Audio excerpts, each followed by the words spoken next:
kolleejjiin fayyaa hospitaala Adaamaa qo'annoo fi qorannoo rakkoolee hawaasaa garaagaraa hiikuu danda'an irratti qooda fudhattoota waliin mari'achaa jira. Qo'annoo fi qorannoo kana irratti hooggantoonni olaanoon abbootiin gadaa fi haadholiin siinqee akkasumas hayyoonni dhaabbilee barnoota olaanoo biyyattii keessa jiran kan argaman yoo ta'u, qorattoonni adda addaa wal gahanii bu'aa qorannoo fi argannoo isaanii kan wal irraa baranii fi muuxannoo itti wal jijjiiranidha. Itti aanaan Provoostii barnootaa fi qorannoo kolleejjii fayyaa hospitaala Adaamaa Dr. Abdul Naasir Waaqoo kolleejjichi hojii qorannoo fi qo'annoo akkasumas barnootaan wal qabatee jiran irratti hojii bal'aa hojjechaa akka jiru ibsanii akka biyyaatti dhukkuboonni daddarboo ta'an tajaajila fayyaa kennamu dijitaalessuu fi fayyaa haadholii fi daa'immanii irratti gufuuwwan jiran irratti qorannoon dhiyaatee bal'inaan kan irratti mari'achaa jiran ta'uu dubbataniiru. Qorannoon kun bakka furii qoonnee ilaalla.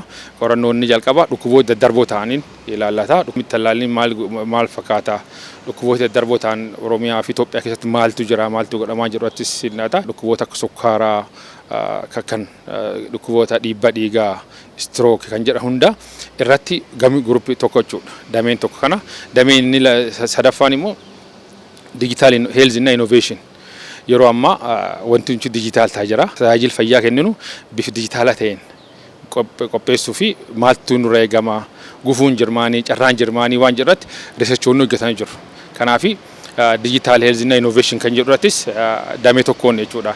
Dameen inni afuraffaan kan qophaa'u maternal and child health and neonatal health kan jedhudha. Kun immoo fayyaa haadholee fayyaa daa'immanii irratti kan xiyyeeffatu riiserchiin gurguddaan hin dhiyaata jechuudha. Hojii gaggeessaan kolleejjii fayyaa hospitaala Adaamaa Dr. Sintaayyoo Taglee gama isaaniin rakkoowwan gama qorannoon jiru akkaataa itti furamuu danda'uu fi wantoota galtee ta'an irratti ragaadhaan mirkaneessuu akka danda'u taasisa waan ta'eef dhaabbileen barnoota olaanoo biyya keessa jiran bu'aa qorannoo irratti hundaa'uun tajaajilli hawaasaaf kennamu kamuu ragaa fi wayitaawaa ta'uu akka qabu ibsanii qooda fudhattoonni gahee irraa eegamu baachuu akka qaban dhaamaniiru. Akkuma beekamu dhaabbileen barnoota olaanoo biyya keenya keessa jiran yuunivarsiitootaa fi kolleejjonni adda addaa qo'annoo fi qorannoo taasisuun gahee hojii isaaniiti.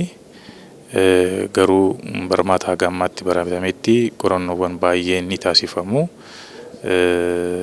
Garuu waan qorannoo sanii yeroo baay'ee yooma minjaala irratti yookiin mana kuusaatti hafu argina.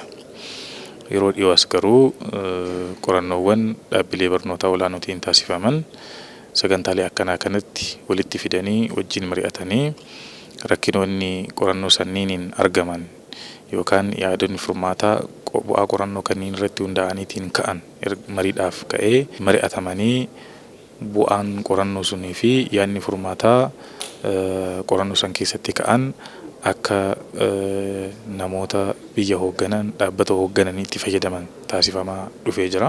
Akka naannoo Oromiyaatti kenna tajaajila fayyaa fooyyessuuf imaammataa fi qajeelfamoota akka biyyaa fi naannootti bahuu danda'an caalmaatti fooyyessuun dhimmoota hojimaata irratti rakkoo ta'an qorannoowwan dhiyaatanii galteen isaa walitti funaannamee imaammannii fi poolisiin irraa kan qophaa'u ta'uu kan ibsan ammoo itti aanaa hoogganaa biiroo fayyaa Oromiyaa Dr. Bokonaa Guutaati. Akkuma biyyaatitti aadaan jijjiiramuu qabu tokko riiserchiin yeroo baay'ee dhimma barnootaatiif dhimma piroomooshinii adda addaatiif malee murtoodhaaf ragaa sanitti fayyadamuun hanqinatu jira. Kuni sirrii akka hin taane irratti waliigalee jira. Kana duras qorattoonni adda addaa dhimmoonni du'aatii hawwataa xiqqeessuu danda'an, dhimmoonni du'aatii daa'immanii xiqqeessuu danda'an, dhimmoonni dhiyeessii fooyyessuu danda'an, dhimmoonni kenna tajaajilaa fooyyessuu danda'an qorannoo hedduutu gaggeeffame. Qorannoowwan san keessaa hunda fudhannee garuu hamma ta'e fudhannee kenna tajaajila fayyaa keenya qulqulluu si'ataa ariifataa fi kan murtoo ragaata irratti hundaa'e gochuudhaaf yaalii goonee jirra. Ammas immoo qorannoo kanarraa waan fudhannee yoo itti daballe caalmatti kenna tajaajila fayyaa keenya fooyyessa kan jedhu qaba. Sagantichis guyyoota lamaaf kan itti fufu ta'uu sagantaa ba'e irraa hubachuun danda'ameera.